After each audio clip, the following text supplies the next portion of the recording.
Bien, la semana pasada pues nos tocaba un poco el tema de las medidas de dispersión. No sé si algunos tuvieron alguna inquietud respecto a eso, sino para repasar un poco al respecto.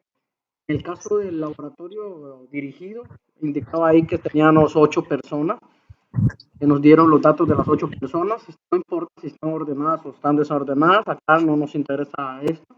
Lo primero que nos pide que calculemos es el rango. Y para calcular el rango, simplemente lo que tenemos que hacer es identificar dentro de la población o entre los datos que se nos proporciona, identificar el valor más alto o el de mayor valor y el dato más pequeño o el de menor valor. Por ello que en la fórmula dice que el rango es igual a el valor máximo menos el valor mínimo.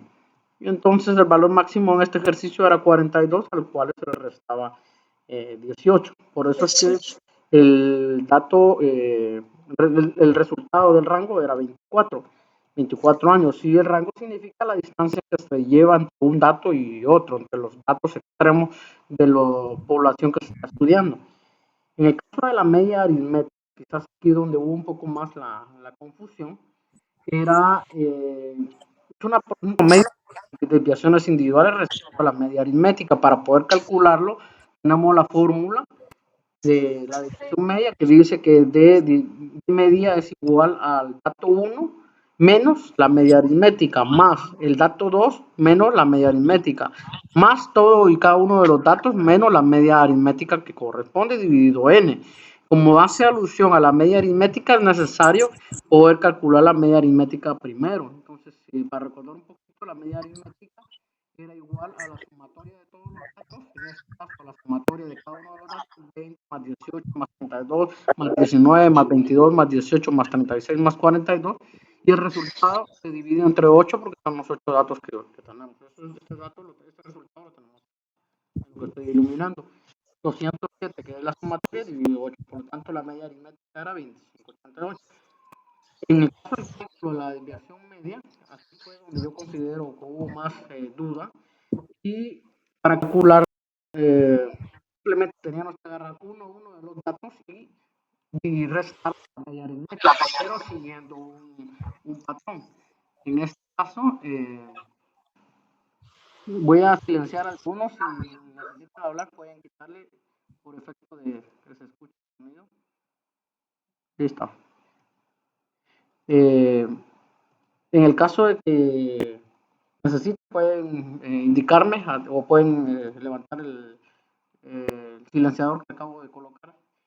En el caso de la desviación media, que quizás aquí estuvo mayormente el inconveniente o el problema, simplemente era de restar cada uno de los datos, es decir, esto que tenemos, había que restarle la media aritmética. Por ejemplo, para el dato 1, como es 20, la forma correcta era la media aritmética 25,88 menos el dato 1, en este caso 20. En el caso del segundo dato, que también es menor a la media aritmética, se colocaba la media aritmética primero, 25,88 menos los 18. En el caso del tercer dato, como es mayor a la media aritmética, se restaba al revés, 32 menos la media aritmética, que era 25,88. Y la siguiente, en este caso es 19, que también es inferior a la media aritmética, son 25,88 menos 19, que es la media aritmética. En el caso del dato 5, como también es inferior a la aritmética, son 25,88 menos 22, y así sucesivamente con cada uno de los datos. Voy a, bueno, traté de improvisar un poquito acá eh, lo que es el video. No sé si se logra ver, me indican. Voy a, se logra ver. No sé si la pizarra que voy a mostrar ahorita más o menos trata de ejemplificar el ejercicio. Una pequeña pizarra, no sé si se logra apreciar. La parte pequeña, no sé si se logra ver o lo hago más grande. No lo... Ahí se mira. ¿Se mira? Muy bien. Sí.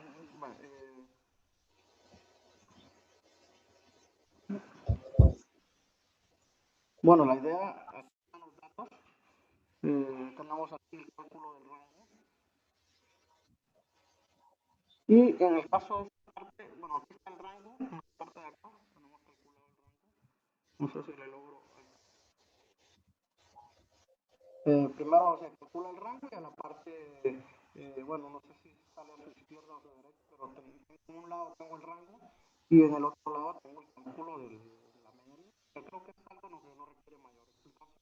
Ahora, en cuanto al cálculo de la desviación media, que era lo que acabo de explicar, en la otra pizarra, no sé si se logra apreciar ahí, pero no sé si se tiene en orden. El dato primero que va es la media aritmética, se trata cuando el dato es más pequeño. Cuando el dato es más grande, se coloca el dato más grande primero y a este se le resta la media aritmética.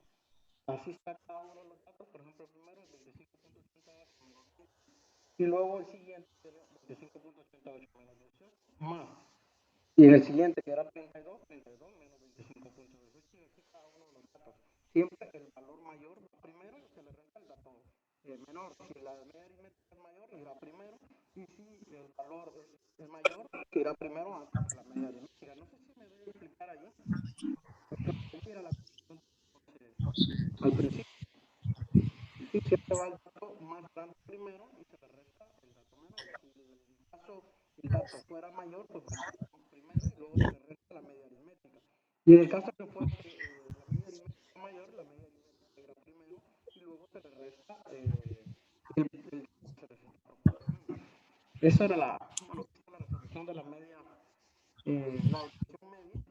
Sí, no sé si se logra visualizar allí.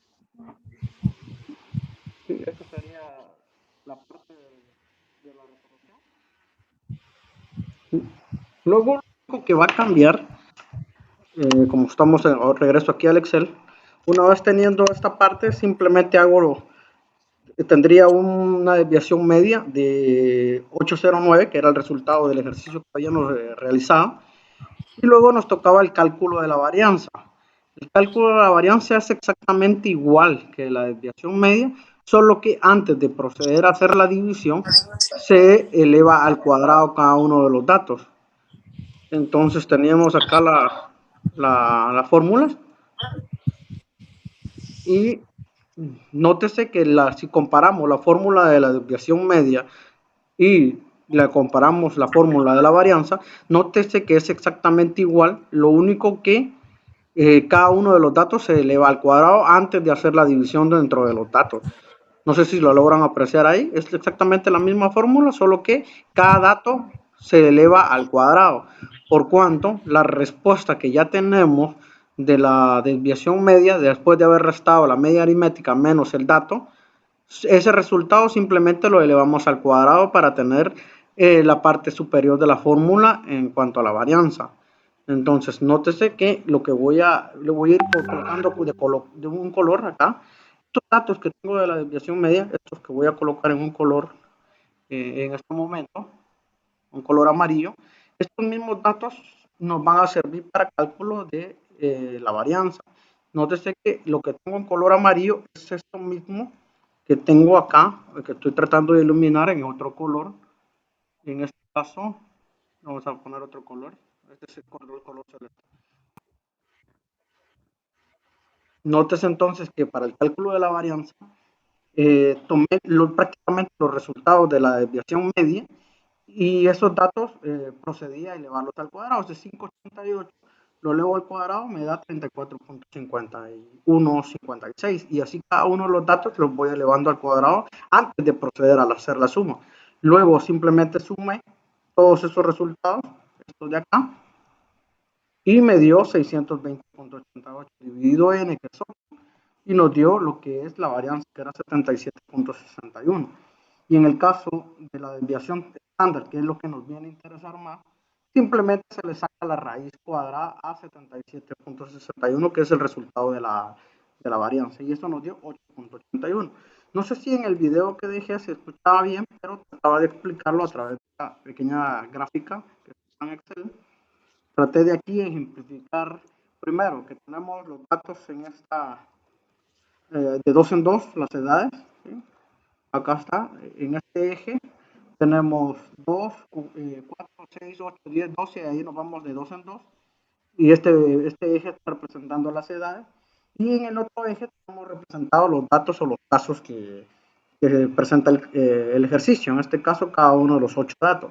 Simplemente al dato 1, que era 20, y si ustedes se dan cuenta, no está ordenado, simplemente colocaba de color amarillo en el rango, en la línea donde coincidía. En este caso, 20, coloqué en color amarillo. Luego hice lo mismo con el siguiente dato, que era 18, y coloqué amarillo donde está el 18 acá. ¿Sí? Y luego, en el caso del siguiente, que era el dato 3, que es 32, pues marqué de color amarillo donde está el dato del número 32. Y así con cada uno de los datos fui marcando donde correspondía. Ahora, ¿para qué es esta gráfica? Solo era más para entenderle para qué nos sirve, más que para que ustedes la hagan. Simplemente ya teniendo el rango, teniendo la desviación media y la desviación estándar, sobre todo nos viene a interesar el rango y la desviación media y la media aritmética. En el color verde que ustedes ven en la gráfica está representada la media aritmética. En este caso, este es el color verdecito. Recordando que la media aritmética nos había dado 25.88. Entonces acá se aproximó y he trazado una línea, digamos, que es la media. Recordemos que la media es el promedio. Y también en color naranja, pues acá, nos está tratando de representar el rango, es decir, desde 42 hasta 18, que es el dato más pequeño. Hay un total de distancia entre cada uno de ellos de 24. Luego, recordemos el resultado de la desviación estándar, la desviación típica, y este es de 7.81. Este 881, simplemente yo, para efectos de demostrar, se lo sumé a la media aritmética. Y si tenemos acá la media aritmética, voy a hacer una acá, 25.88, y le sumo los 8.81 de la desviación típica o estándar, nos da 34.69. Si hago la misma operación, pero en lugar de sumársela, hacer la resto, nos da 17.07. Entonces, eh, estos dos límites son los que tenemos marcados acá. El primero, que es 17.07, es la línea esta acá, de color, no sé si lo logra ver, que está entre los límites del 18 y el 16. Tenemos este dato que está acá. Y en el caso del que se le suma, es este 4.69, está más o menos en esta posición.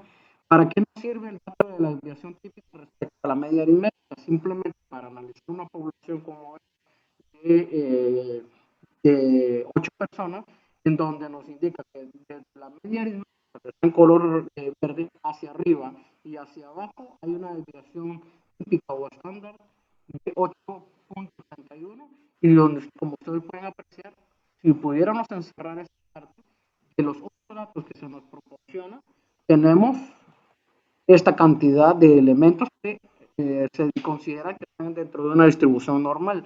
Si ustedes cuentan los datos, tenemos que hay 5 elementos que están en condiciones normales, parte de la misma representación de las edades, pero hay 2 edades, como sería el sujeto número 7 con edad de 36 y el sujeto número 42 perdón, el sujeto 8 con edad de 42, son atípicos porque salen fuera de la media aritmética y de la desviación estándar, que es donde está representado la mayoría. No sé si aclaré alguna duda o si ya todos ya tenían claro esta parte, si se logró entender al final. O alguien que tenga alguna duda que la pueda manifestar ahorita en este tema.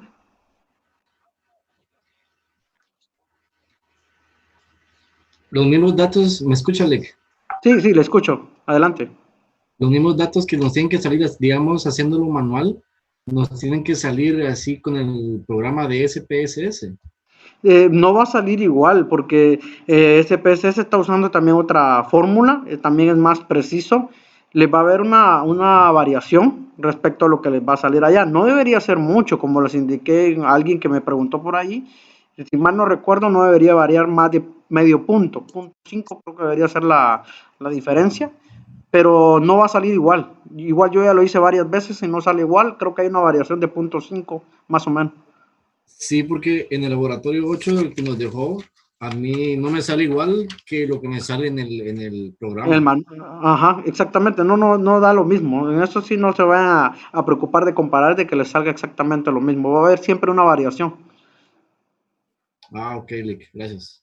Bueno, bueno, esto sería este tema. No sé si en lo que cambio del ejercicio, alguien tendrá alguna consulta.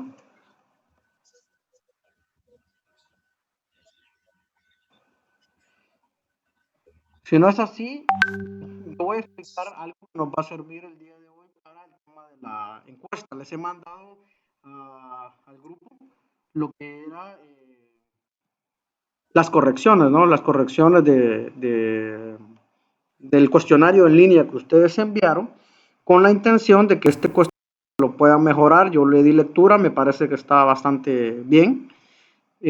Simplemente necesitamos hacer algunas correcciones porque algunas preguntas pudieran mejorarse.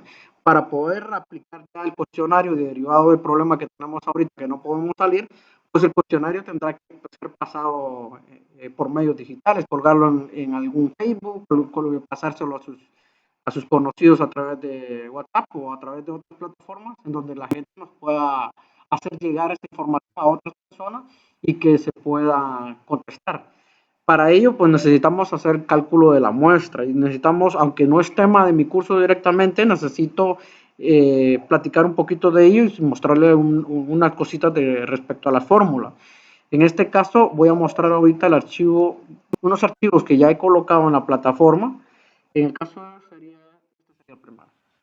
Tenemos el tema de la de la población y la muestra, en donde nosotros tenemos que tener por población todos aquellos sujetos que están dentro del rango de estudio que nosotros queremos realizar. En el caso del estudio que estamos haciendo de los restaurantes, pues todos los sujetos de estudio serían toda la gente que de alguna manera va a comprar o va a consumir en los restaurantes. ¿Esto qué significa? Que casi todas las personas que tienen una posibilidad económica pueden llegar a comprar en un restaurante.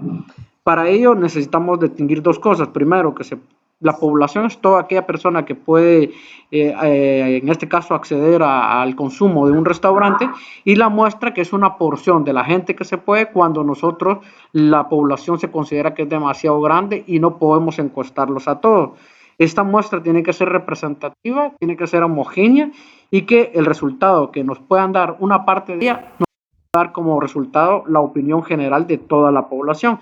Imaginemos si queremos encuestar todo Chiquimula, nos llevaría muchísimo tiempo, habría que contratar bastantes encuestadores, ustedes mismos tendrían que hacer mucho esfuerzo para poder ir a obtener la opinión de cada uno de ellos, y derivado de eso, pues también el tiempo de aplicar todo ese cuestionario sería demasiado tedioso y mucho tiempo para poder aplicarlo.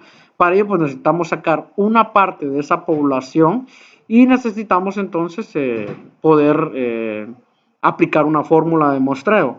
Para ello, pues hay dos, yo les voy a las he colocado ya en la plataforma y pues más o menos es esta. La primero, indicarles que hay probabilidad probabilística, muestra probabilística y hay muestra no probabilística.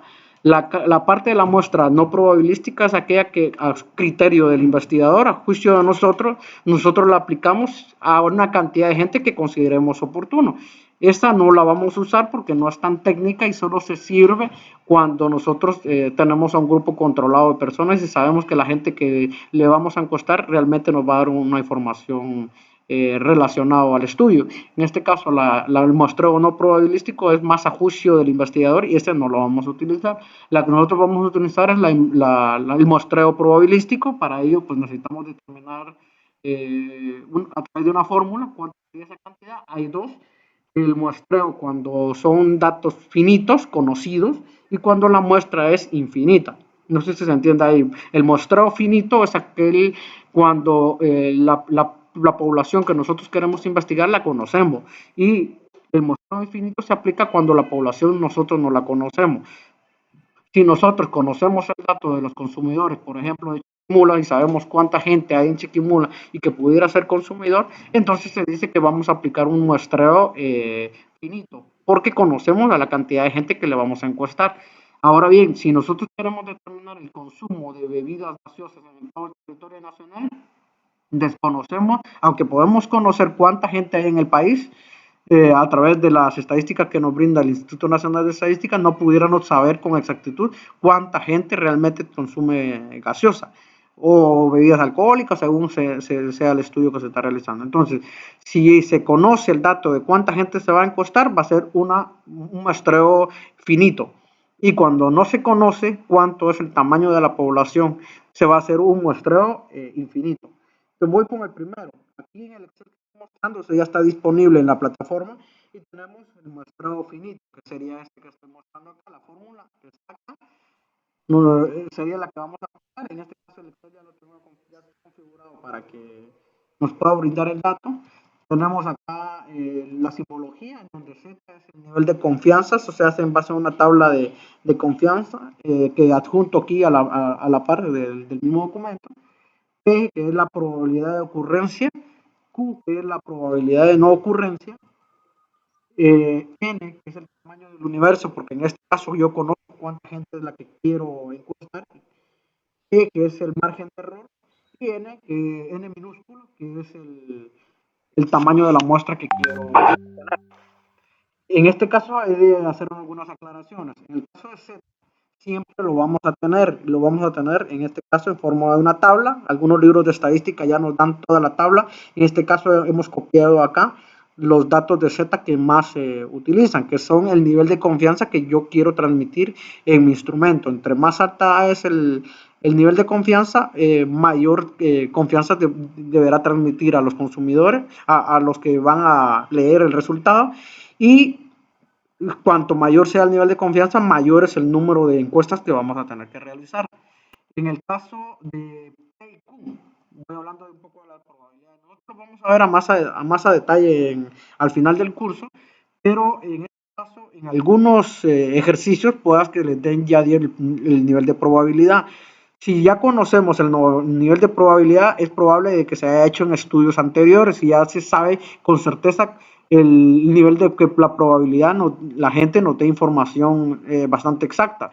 En este caso, vamos a hacer caso a los niveles de probabilidad que nos den. Si en un ejercicio no nos dicen los niveles de probabilidad, siempre vamos a asumir que P es igual al 50% y Q es igual al 50%. O sea, 50-50 es igual a 100. 50% de probabilidad de que ocurra y 50% de probabilidad que no ocurra. Cuando no nos den, repito, este dato es importante para los laboratorios. Si nos dicen cuánto es el dato de probabilidad y, por ejemplo, nos dicen que la probabilidad es del 70%, entonces el nivel de no probabilidad sería la diferencia, es decir, el 30%. En el caso de que no nos den el dato, entonces asumimos que para ambos es el 50%. En el caso de n mayúscula, aquí sí va a haber una diferencia entre n mayúscula y n minúscula. En el caso de n mayúscula se refiere a la totalidad de población que hay, a la totalidad de gente que vamos a estudiar, si es que la conocemos, y por eso que en este caso se llama que es una muestra finita, porque conocemos a la población. En el caso de que fuera una población infinita, pues no tendríamos n mayúscula. En el caso de la E, es el margen de error. Ese margen de error nosotros lo colocamos cuanto mayor sea, menor será la cantidad de encuestas que vamos a realizar. Y cuanto menor sea, más encuestas tendremos que realizar. Entonces dice que si es un error de 1 o 2%, será mayor la cantidad de encuestas que vamos a realizar.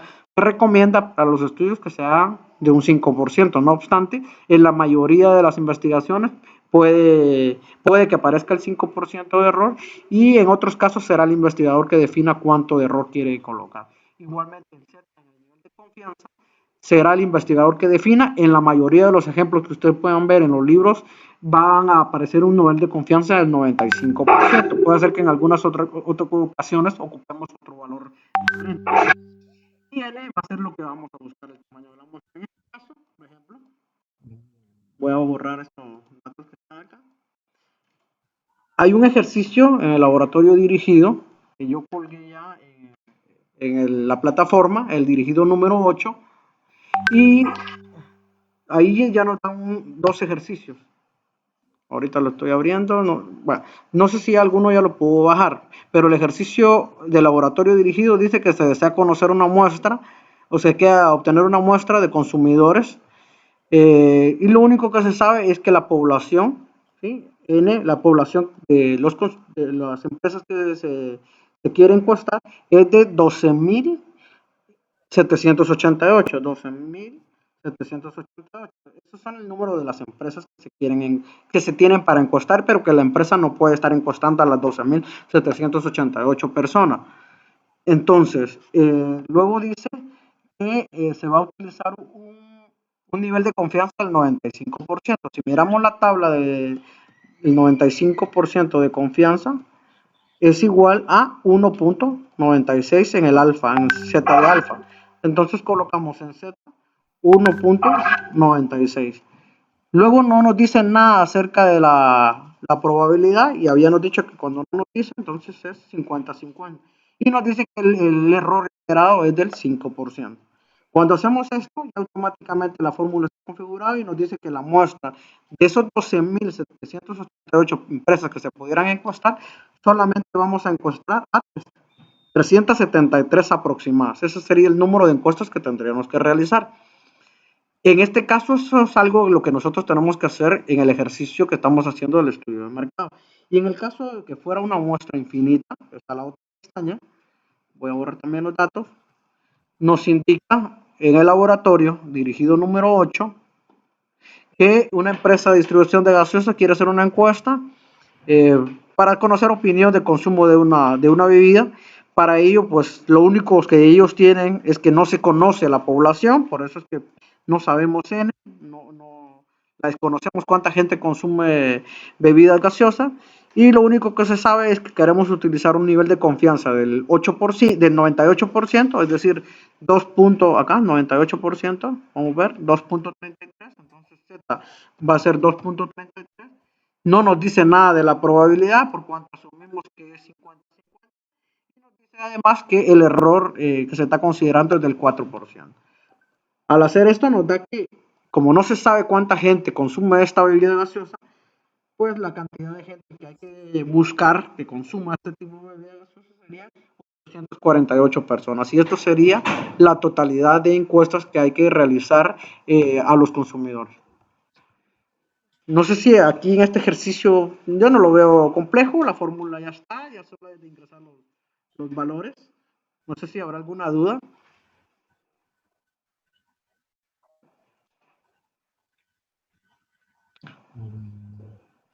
Sí, una pregunta Sí, adelante.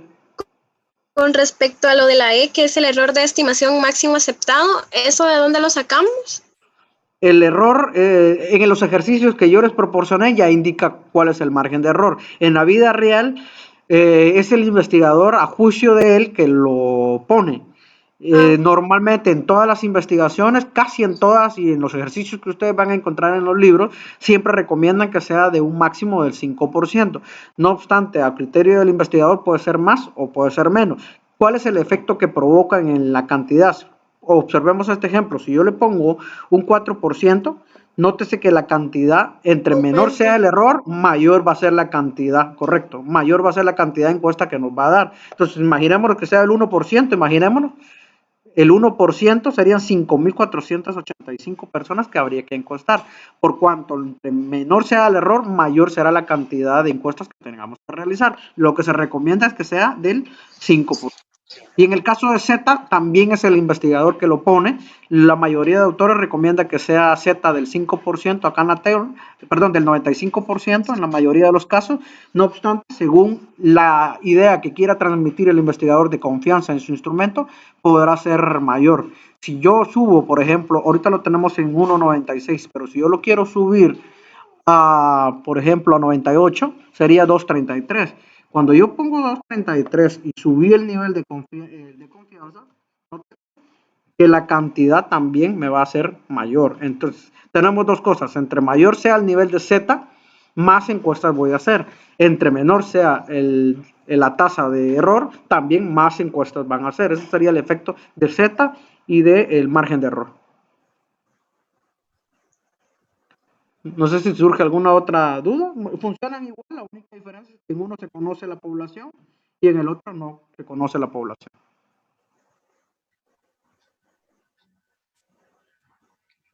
Y no afecta en nada que no se conozca la población, Lick. Es por eso que existen dos fórmulas. La primera, que es muestreo finita, es para cuando yo como investigador ya conozco cuánta gente es consumidor de mi producto. Por ejemplo, en el CUNORI, si yo quisiera hacer una encuesta de los estudiantes de la universidad que consumen en la cafetería, yo conozco, solo voy a control académico y pregunto cuánta gente está inscrita en la universidad. Y con eso ya tendría la población. Pero si me preguntan cuánto es la población que consume bebidas gaseosas en todo Chiquimula, ahí sí ya es un poco más complicado. Aunque pudiera saber con estadísticas cuánta gente hay en Chiquimula, también sé que hay gente que no vive en Chiquimula y que solo viene de paseo, pero que consumió acá. Por lo tanto, ese es un dato que ya es un poco más complicado de saber. Pues entonces ahí es donde se aplica un muestreo infinito porque no conozco la población. Esos son los dos casos donde se aplica. Ah, ya entendí. Bien, solo me falta un puntito adicional. La sesión dura 45 minutos, como perdimos un par de minutos en lo que se estaban descargando la aplicación, aquí ya me tiró notificación que se está a punto de conectarse la sesión. Voy a enviar un enlace solo para dar las instrucciones de lo que vamos a hacer con la encuesta de mercado que tenemos que hacer. Entonces voy a desconectar esta y voy a reenviar un enlace. Si ya tienen instalada la aplicación, solo le dan clic y les va a abrir nuevamente la sesión. Ya va a ser más rápido porque ya no tienen que descargar nada. Entonces me voy a desconectar en este momento solo para darle paso a darle las instrucciones. Está bien, Lick. Ok, Muy Lick. bien. Hola. Hola.